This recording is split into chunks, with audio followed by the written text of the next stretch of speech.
Hello viewers, আসসালামু আলাইকুম। Green village ভিডিওর পক্ষ থেকে সকলকে জানাই আন্তরিক শুভেচ্ছা ও অভিনন্দন। তো ভিউয়ার্স, আশা করি সকলেই ভালো আছেন। তো ভিউয়ার্স, আজকের ভিডিওটি হতে চলছে অন্যান্য ভিডিও থেকে একদমই আলাদা। তো ভিউয়ার্স, আজকে আমি আপনাদের দেখাবো আসলে জৈব সার দিয়ে কীভাবে সিম গাছের পরিচর্যা করলে আপনারা সিমের অধিক ফলন পাবেন। তো সেটা সম্পর্কে আজকে আমি আপনাদের বলবো এবং দেখাবো। তো ভিউয়ার্স, চলুন কথা না বাড়িয়ে মূল ভিডিওতে যাওয়া যাক। তো ভিউয়ার্স, আপনারা দেখতে পাচ্ছেন আমার সিম গাছের গোড়ায় প্রচুর পরিমাণে ঘাস রয়েছে। তো আমি এই ঘাসগুলো নিড়ানি দিয়ে তুলে ফেলতেছি।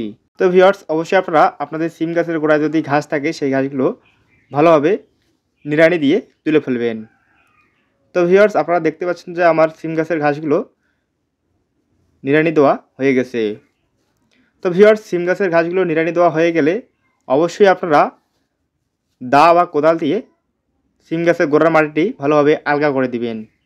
তো ভিউয়ার্স, আপনারা দেখতে পাচ্ছেন যে আমি দা দিয়ে সিম গাছের গোড়ার মাটিটি এখন আলগা করে দিব। তো ভিউয়ার্স, অবশ্যই আপনারা দা বা কোদাল দিয়ে সিম গাছের গোড়ার মাটিটি ভালোভাবে আলগা করে দিবেন। এতে করে আপনার সিম গাছের শিকড়গুলো চারদিকে চলাচল করতে পারবে।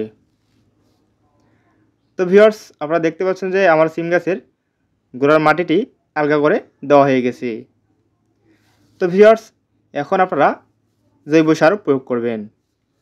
তো ভিউয়ার্স, প্রথমে দিবেন পেঁয়াজের খোসার পানি।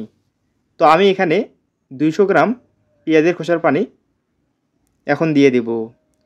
তো আপনারা এই পেঁয়াজের খোসা 2 থেকে 3 দিন পানিতে ভিজিয়ে রাখবেন। পানিতে ভিজিয়ে রাখার পর আপনারা এই পেঁয়াজের খোসার পানিটি প্রয়োগ করবেন। তো ভিউয়ার্স, এই পেঁয়াজের খোসার পানির কাজ হচ্ছে যে আমার সিম গাছের পটাশিয়ামের ঘাটতি পূরণ করবে। এতে করে কিন্তু আমার সিম গাছে প্রচুর পরিমাণে ফুল ও সিম ধরবে। তো ভিউয়ার্স, আপনারা অনেকে হয়তো জানেন না আসলে কী কারণে সিম গাছের ফুল ফলগুলো ঝরে যায়। মূলত পটাশিয়ামের অভাবে সিম গাছের ফুল ফলগুলো ঝরে যায়। তো ভিউয়ার্স, অবশ্যই আপনারা সিম গাছের এই পেঁয়াজের খোসার পানিটি দিয়ে দিবেন, তাহলে আপনাদের সিম গাছের ফুল ফলগুলো আর ঝরে পড়বে না।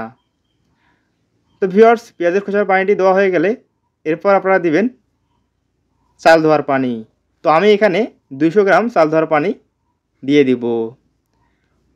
তো আপনারা এই চাল ধোয়া পানিটি ভালোভাবে সিম গাছের গোড়ায় দিয়ে দিবেন। তো ভিউয়ার্স, চাল ধোয়া পানির কাজ হচ্ছে যে আমার গাছের নাইট্রোজেনের ঘাটতি পূরণ করবে। এতে করে কিন্তু আমার গাছটি দ্রুত বড় হবে।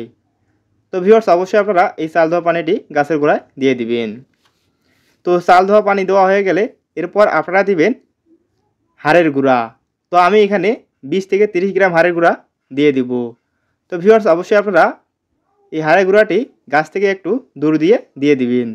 তো ভিউয়ার্স, এই হাড়ের গুঁড়ার মধ্যে কিন্তু গাছ বৃদ্ধির জন্য প্রয়োজনীয় পরিমাণ খাদ্য উপাদান আছে।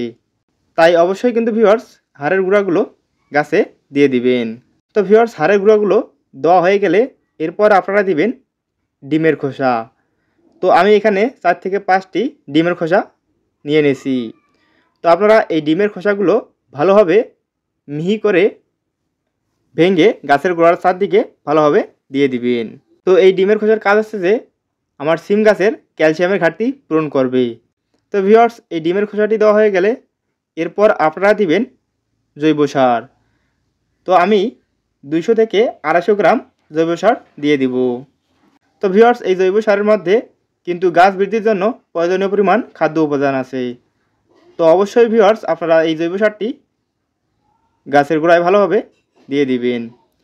তো ভিউয়ার্স, আপনারা যদি এই জৈব সার দিয়ে এই সিম গাছের পরিচর্যা করেন তাহলে আপনাদের সিম গাছের অধিক ফলন ধরবে। তো ভিউয়ার্স, আজকের মতো ভিডিও আমি এখান থেকে শেষ করতেছি। যারা আমাদের চ্যানেলে নতুন দর্শক অবশ্যই চ্যানেলটি সাবস্ক্রাইব করে আমাদের পাশে থাকবেন, এবং যারা অলরেডি আমাদের চ্যানেলটি সাবস্ক্রাইব করে গেছেন তাদেরকে জানিয়ে অসংখ্য ধন্যবাদ ও কৃতজ্ঞতা। তো সকলেই ভালো থাকবেন, সুস্থ থাকবেন।